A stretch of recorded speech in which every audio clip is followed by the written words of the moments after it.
Well, we were rather tired, but we feel as though we accomplished something. But what do you think of the Finnish audience? I mean, isn't it quite strange to perform for an audience as cold as this and as small as this? Well, not necessarily, because it was the same thing in Sweden, and they are very shy. But you have to put something in it, you know, to make them move. You just can't. If you come out on the floor cold, on the stage cold, then naturally they're gonna stay cold. But you got to put something in it in order for them to move. Is it very different in the States? Just a little different, not too much. As far as reaction is concerned, they're not as shy over there as they are here. But once you keep a creative thing coming, they'll be just the same as the States. And what do you call the music you sing? Do you call it rhythm blues or just soul music, or what really?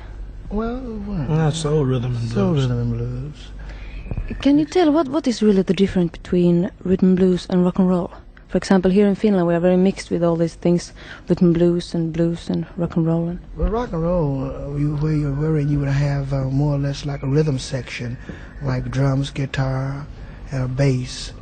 With rhythm and blues, you have horn.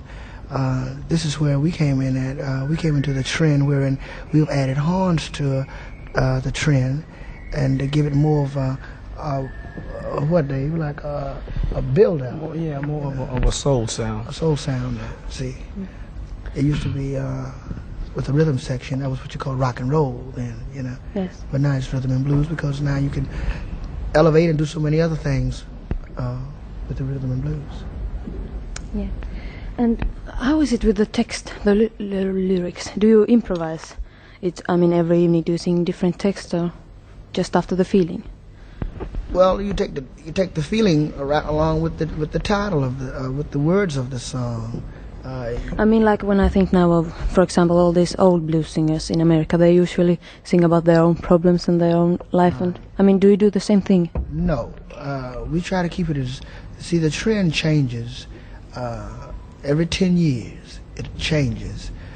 This year, we're singing the things that the kids like. It's the beat, more or less, now.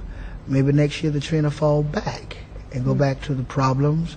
But we don't think, Dave and I don't think we should improvise our problems, because it's only bringing in a personal thing then. Well, we try to keep it lively as we possibly can. Yes. And how is it, do you think a white man at all can get this same feeling, can get this rhythm blues feeling, or? Sure. This is no problem. Dave and I have discussed this many times. This is no problem. Just the right material. It's what you put into it. Probably, but probably they can't have the same movements. For you, it's very important, I think, the movements, the choreography, and. I would say they couldn't have the same movements, because of the soul part of the thing is like you're singing the lyrics, but along with the lyrics you're putting yourself into.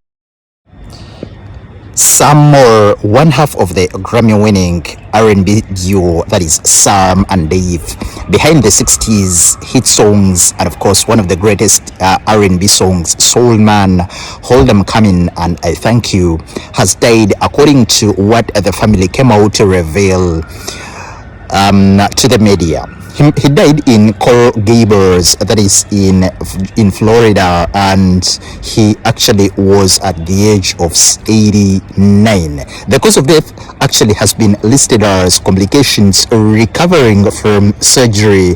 This is a legend who was born in 1935, and he grew up in Miami's Overtown and Liberty City in the neighborhoods, and he began his musical journey in church. Upon becoming the singing MC and talent show host at the Miami's King's Hearts Club, he met Dave Prater, a local baker who tried out for the club's talent show. Thus, actually was the genesis of Sam and Dave, who were eventually inducted into the Rock and Roll Hall of Fame. That was in 1992. After being discovered in the late 1964 at the club where they had begun locally known as Sam and Dave. They were signed to the Atlantic Records.